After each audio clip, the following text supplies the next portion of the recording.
It's taken my revision strategy from here to like off the scale. What is your business telling me what I can and can't do? Hey, hello, hi, welcome or welcome back to my channel. If you're new here, hello, my name is Adjoa and thank you so much for clicking onto this video. This is what gets me through the university term. Nothing else, not even food, just matcha. Literally.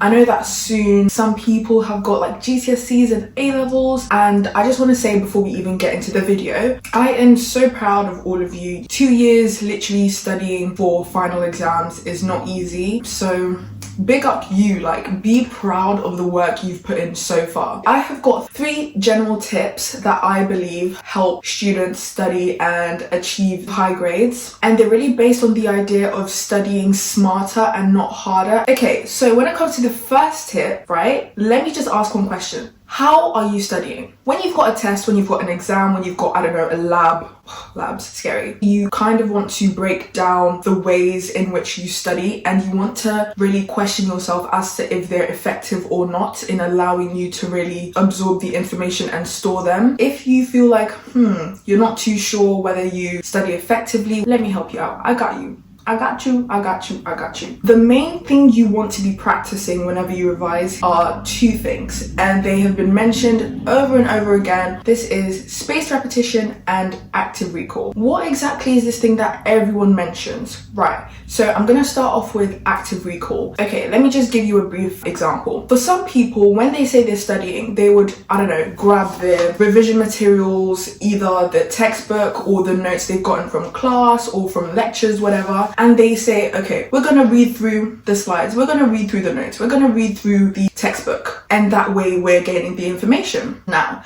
this is not an effective way of studying. When it comes to active recall, what you're doing is you're really getting your brain to work and dig for the answers to specific questions. Although you've got the textbook notes, you've got the notes from class, you've got your lecture slides, what you want to do is curate a list of questions based on those notes. And what this does is, while you're studying, instead of just passively reading, notes and textbooks, which gets so boring. Like, imagine spending 2 hours reading a textbook.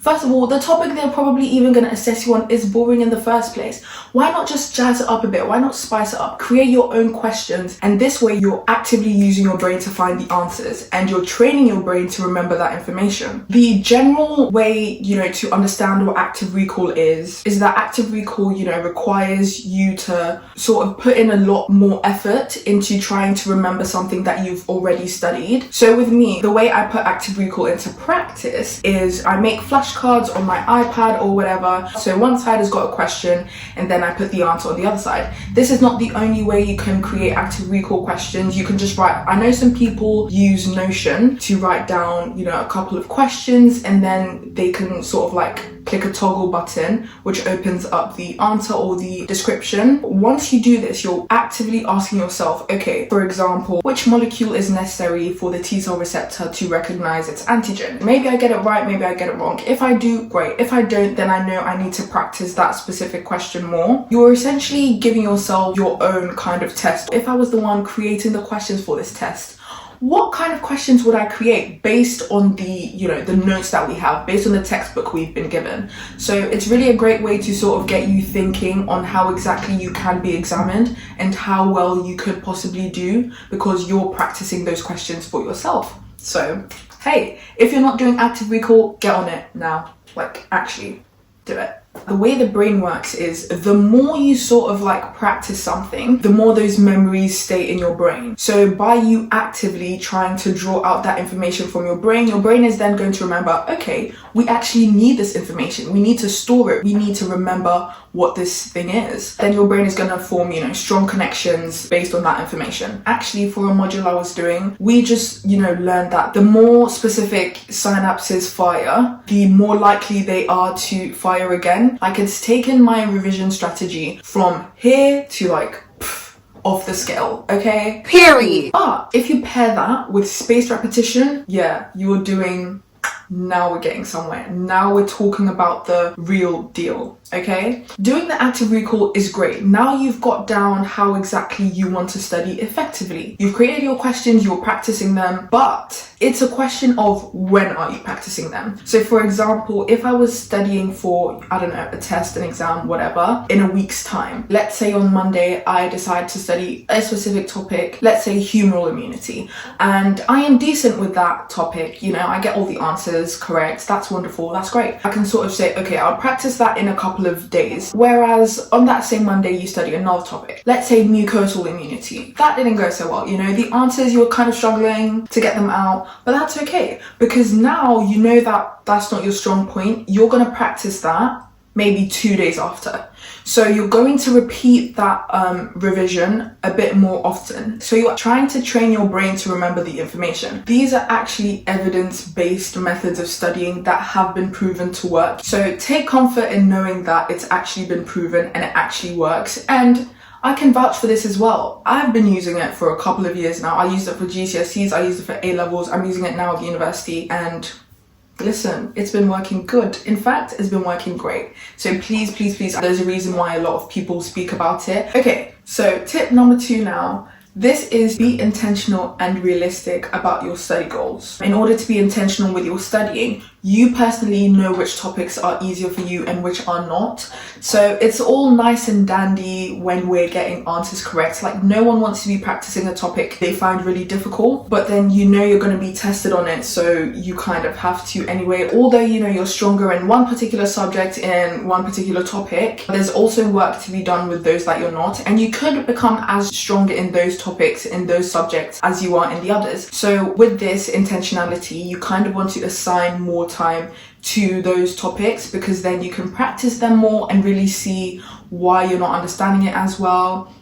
You know, seek out help from others, seek out help from teachers and whatnot, and you will thank yourself for it. Because imagine, yeah, in the test or exam, you see a question on the topic you just really didn't want to practice. You're going to kick yourself in the bum, because you know you could have practiced, at least attempted to practice that topic, and that might have helped you in that question. Whereas if you didn't do it, then, you know, it's never that fun, you know, but hey ho.